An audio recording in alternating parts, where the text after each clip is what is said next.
proper state-owned political rigging Ayub Khan کے دور سے شروع ہوئی. کیا پولیٹیکل rigging جو ہے وہ ایوب خان صاحب کے دور سے شروع ہوئی.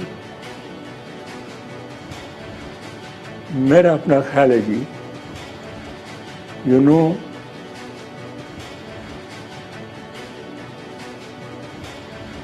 نہیں، اس سے ارلیئر شروع ہوئی. پاکستان بن گیا، پہلی گورنمنٹ ہر ڈپٹی کمشنر قیوم خان چیف منسٹر تھا. یہ سنیں جی، ہر ڈپٹی کمشنر فون کرتا تھا شام کو، جب قیوم خان کے سیکرٹری کو، خان میری پرفارمنس سے خوش ہے کہ خوش نہیں ہے. Rigging. Same thing happened in Punjab. اس کو کہتے تھے ووٹ آپ ڈالتے تھے ایک بکس میں، نکلتے تھے وہ دوسرے بکس سے. اس کو کہتے تھے جرلو. جرلو پنجاب میں تھا جی. سندھ میں بھی یہی ہوا. پہلا الیکشن پاکستان کا رگڈ الیکشن بھی. اور اس کے بعد پھر آج تک کبھی کوئی صاف اس کے بعد آج تک کبھی کوئی صاف شفاف الیکشن ہو ہی نہیں سکا. اس کے بعد پہلا الیکشن اینڈ میرا اپنے خیال میں لاسٹ الیکشن جو ایبسولوٹلی فری فیئر امپارشل تھا وہ دی 70 الیکشن یحییٰ خان والا جی. صحیح. میں مینیجنگ ڈائریکٹر ٹیلی ویژن تھا جی. انہوں نے کہا یہ جو پولیٹیکل لیڈرز ہیں ان کو بولنے دو، ٹیلی ویژن کے اوپر ان کو ٹائم دو جی، جو بولنا چاہتے ہیں. میں ذوالفقار علی بھٹو کو ملا، اس کو کہا آدھا گھنٹہ ہے جو مرضی ہے تمہاری. میں گیا شیخ مجیب الرحمان کے پاس تھی. شیخ صاحب کو میں نے کہا شیخ صاحب جو آپ کی مرضی ہے بولو. آپ M D P T V تھے؟ میں M D P T V تھی. تو یہ 71 کے اندر جب ایسٹ پاکستان میں حالات خراب ہو رہے تھے تو یہ کہا جاتا ہے کہ ہمارا جو سرکاری میڈیا ہے وہ سب کچھ اچھا بتا رہا تھا، سب کہہ رہا تھا کہ جی سب ٹھیک ہے اور ہم نے یہ کامیابی حاصل کر لی ہے. انٹرنیشنل میڈیا جو ہے وہ سچویشن کچھ اور وہ کر رہا تھا. تو یہ اس وقت انسٹرکشن آتی تھی کہ نہیں آپ نے یہی بات بولنی ہے؟ بالکل جی. ہمارا تو کوئی اور سورس نہیں تھا. جو بھی آئی ایس پی آر کہتا تھا ہم وہ ریپیٹ کرتے تھے. جو بھی وہ کہتے تھے ہم ریپیٹ کرتے تھے. Absolutely correct. Absolutely correct. We had no other source of information. جو بھی آئی ایس پی آر کہتا تھا ہم وہ ریپیٹ کرتے تھے وربیٹم بھی. اور پھر جب پتہ چلا کہ جی مشرقی پاکستان علیحدہ ہو گیا ہے تو لوگوں نے پھر یہ کرٹیسائز کیا جی آپ تو ہمیں کچھ اور بتا رہے تھے اور یہ کیا ہوا. میں آخر جب ملٹری ایکشن جب ہوا میں ڈھاکے میں تھا. صحیح. تو ایک بریگیڈیئر تھا ملٹری کنٹونمنٹ میں ٹھہرا ہوا تھا. تو میں جا رہا تھا اس کو ملنے کے لیے.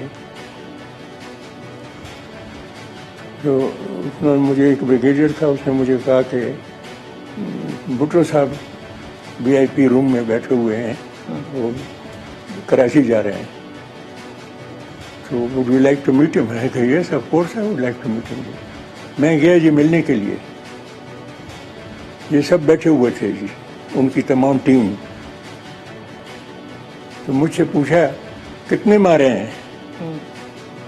میں نے کہا یہ مجھے تو پتہ نہیں ہے کہ کتنے مارے ہیں and I am not interested in knowing کہ کتنے مارے ہیں جی. 7 دن میں وہاں رہا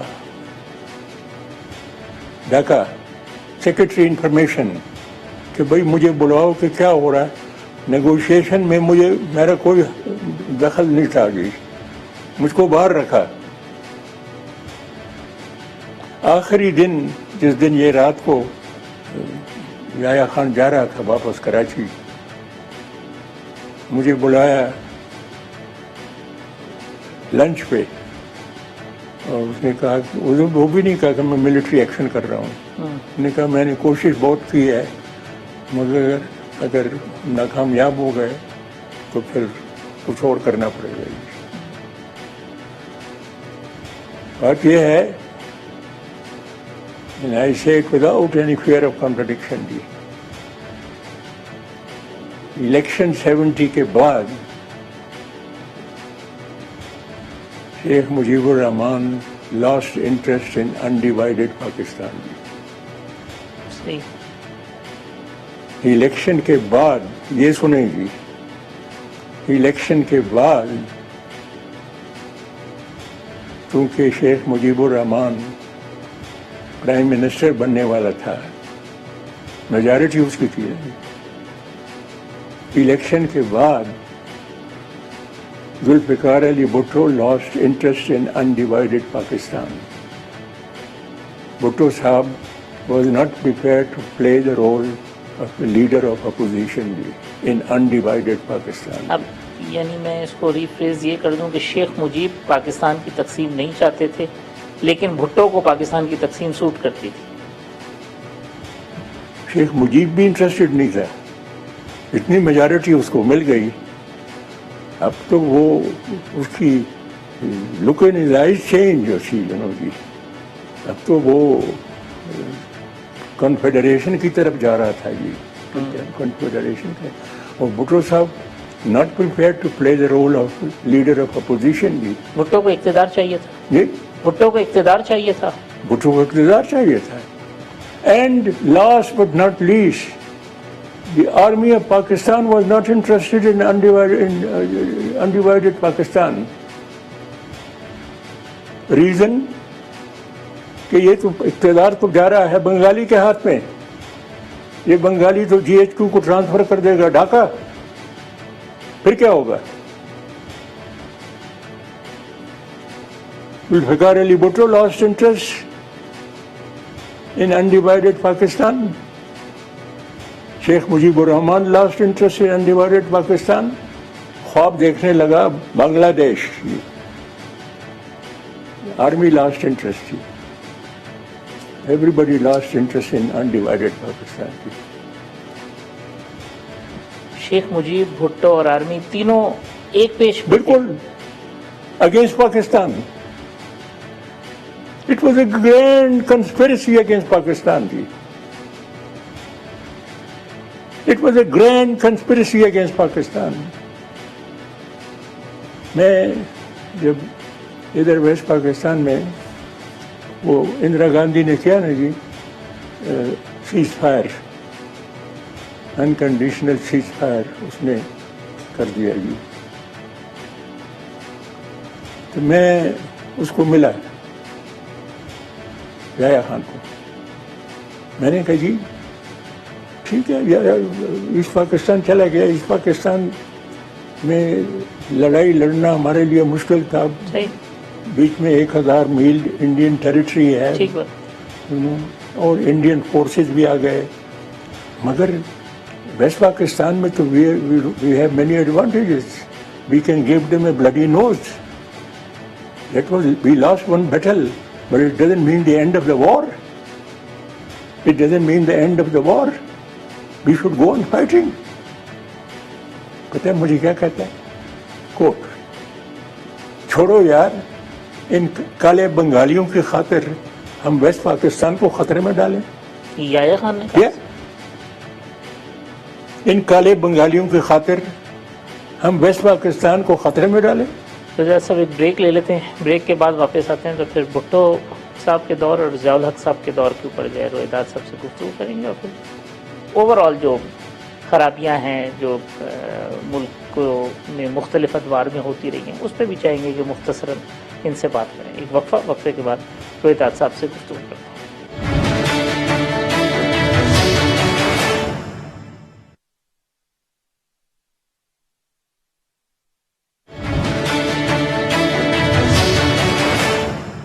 ویلکم بیک ناظرین. رویداد خان صاحب ہمارے ساتھ موجود ہیں. رویداد صاحب پاکستان علیحدہ ہو جاتا ہے, بھٹو صاحب اقتدار میں آ جاتے ہیں یہاں پہ, تو اس وقت تو پھر یہ سوچ ہونی چاہیے تھی نا کہ چلیں یہ بچا کچا پاکستان ہے, فوج اور بھٹو صاحب بھی ایک پیج پہ تھے, قوم بھی جو ہے نا وہ ایک صدمے سے نکل کے ایک نئی موٹیویشن ہونی چاہیے تھی کہ یار ہم اس کو بلڈ کریں گے, سب کچھ کریں گے. مگر پھر کیا ہوا, پھر کیا بڑی میں بتاؤں جی, میں چند دنوں کے انفارمیشن سیکرٹری تھا, جی تو بھٹو صاحب نے مجھے کہا کہ میں سینئر سول سرونٹ کو تم بلاؤ پنجاب ہاؤس میں ان سے بات کرنا چاہتا ہوں. میں نے سینئر سول سرونٹس کو بلایا جی, ایم احمد, غلام اسحاق خان, قمر الاسلام, اس قسم کے لوگوں کو جی. تو بھٹو صاحب نے ان کو کہا آدھا ملک چلا گیا ہے, اب باقی ماندہ کی حفاظت کرنی ہے اور مجھے آپ لوگوں کی کوآپریشن کی ضرورت ہے. And I remember Ghulam Ishaq Khan told him, bureaucracy will fully cooperate with you, fully cooperate with you. پھر کیا ہوا جی, بغیر کسی جسٹیفیکیشن کے پہلا وار کیا بلوچستان گورنمنٹ کے اوپر جی, سیک کر دیا جی. ریزن کہ وہ پی پی پی گورنمنٹ نہیں تھی, اٹ ہیڈ ٹو گو. مفتی محمود کی government in frontier in sympathy with the Balochistan government, انہوں نے بھی ریزائن کر دیا تھا. He lost the support of the political leadership. اس کے بعد کیا کیا, 1400 سول سرونٹس کو بغیر کسی انکوائری کے گھر بھیج دیا جی, چھٹی کرا دی جی. He lost the bureaucracy, he lost political leadership. Result کیا ہوا, when he was on the ropes, فوجیوں نے پکڑ لیا جی, and he was facing the gallows جی. کوئی اس کے ساتھ نہیں تھا جی, کوئی اس کے ساتھ نہیں تھا.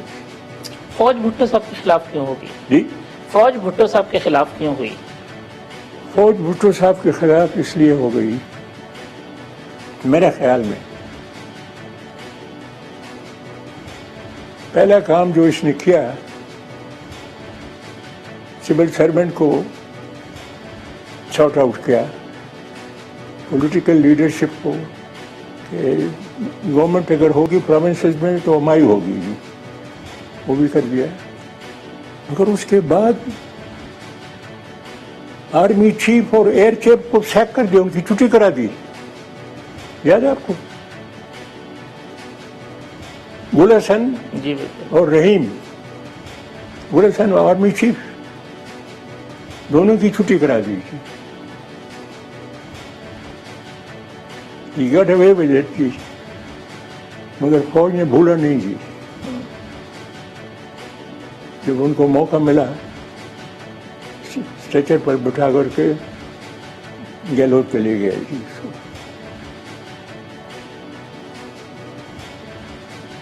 جنرل ضیاء نے جب مارشاء اللہ لگایا تو اس وقت کوئی اور چارہ نہیں تھا مارشاء اللہ کے علاوہ, یا نہیں انہوں نے بھی موقع سے فائدہ اٹھایا؟ میرا اپنا خیال ہے کہ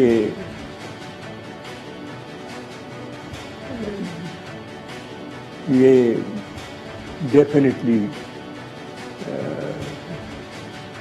یہ دوسرا الٹرنیٹو اویلیبل تھا جی, مگر 2% انہوں نے اس کو الٹرنیٹو کو ختم کر دیا. اصغر خان اینڈ نسیم علی خان, انہوں نے کہا یہ جھوٹا آدمی ہے, اس کی بات ہم نہیں مانتے ہیں. پاکستان کی جو فورن پالیسی ہے اس کی بڑی غلطی کیا رہی ہے ان 72 سالوں کے اندر؟ کیا ہم نے خارجی محاذ کے اوپر بڑی غلطیاں کی. جب آزادی مل گئی تو نہرو نے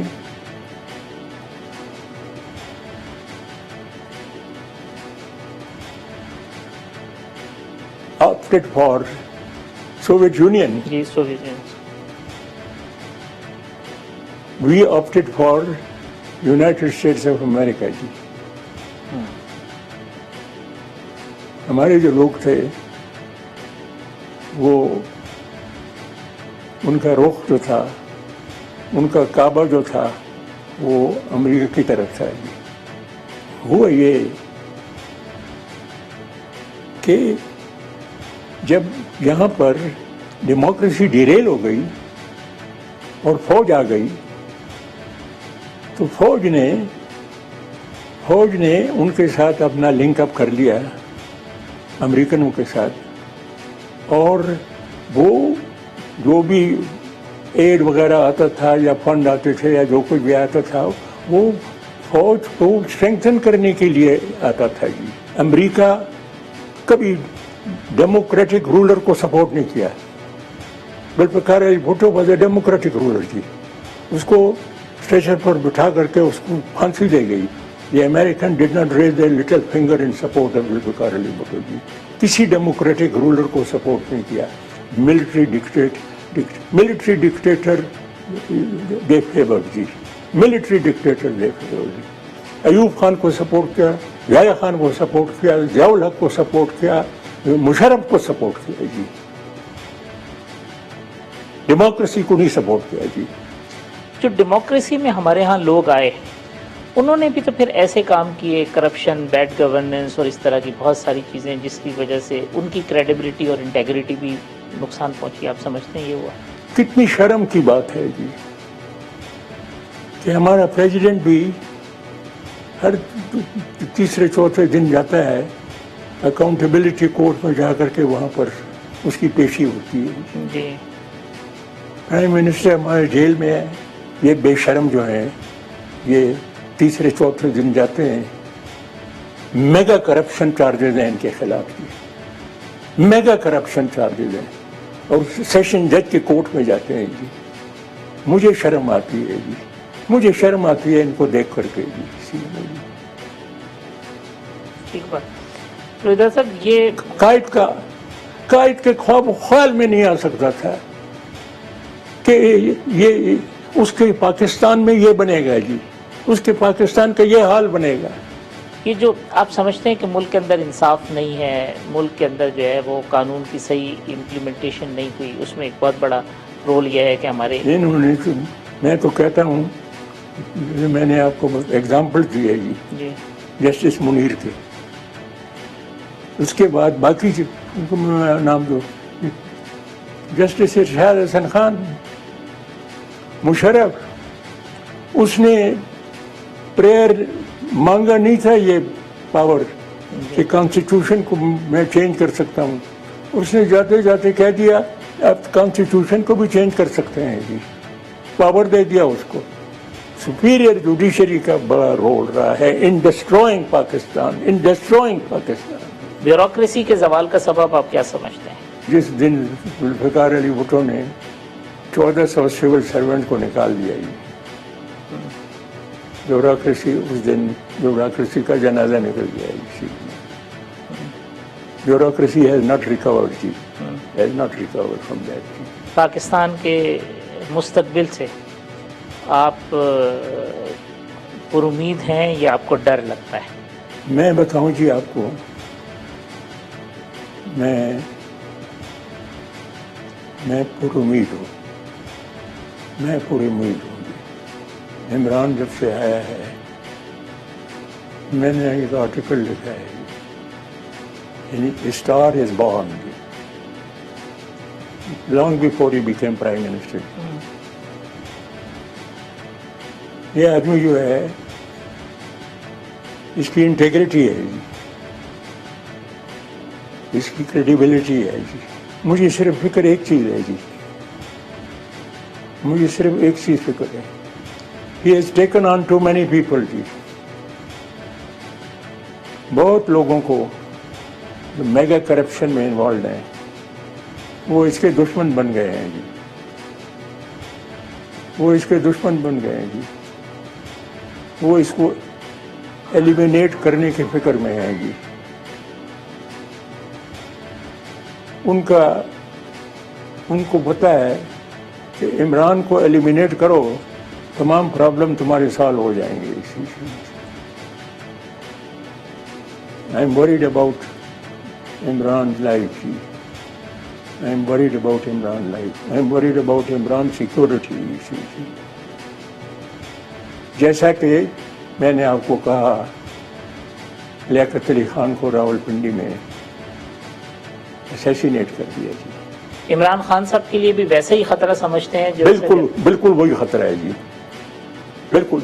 لیاقت علی خان نے، میں جب کراچی کمشنر کراچی تھا تو بیگم لیاقت نے مجھے کہا، انہوں نے مجھے کہا کہ میں نے نواب صاحب کو کہا، نواب صاحب کو کہا نواب صاحب آپ پنڈی نہ جائیں، مجھے ڈر لگ رہا ہے۔ تو نواب صاحب نے کہا بیگم میں نے پنڈی جانا ہے، میں نے بڑے امپورٹنٹ اناؤنسمنٹ کرنے ہیں پنڈی میں۔ You know what those announcement were? He was going to sack some people جی، very important people جی، جن کو سیک کرنا تھا ان لوگوں نے اس کو اسیسینیٹ کیا جی۔ جن کو سیک کرنا تھا وہ گورنمنٹ میں شامل تھے، گورنمنٹ نے اسیسینیٹ کر دیا جن کو ان کو معلوم ہو گیا، دے پریمپٹڈ اٹ جی کہ یہ تو ہماری چھٹی کرا رہا ہے جی۔ I am worried about Imran security جی، too many people, too many powerful people جی۔ روہیدات صاحب بہت شکریہ، بہت مزہ آیا آپ سے گفتگو کرنے کا۔ روہیدات خان صاحب کی گفتگو آپ نے سنی اور اس کے بعد مزید کچھ کہنے کی گنجائش باقی نہیں ہے۔ کل اسی پروگرام میں دوبارہ آپ سے ملاقات ہوگی۔ اللہ حافظ۔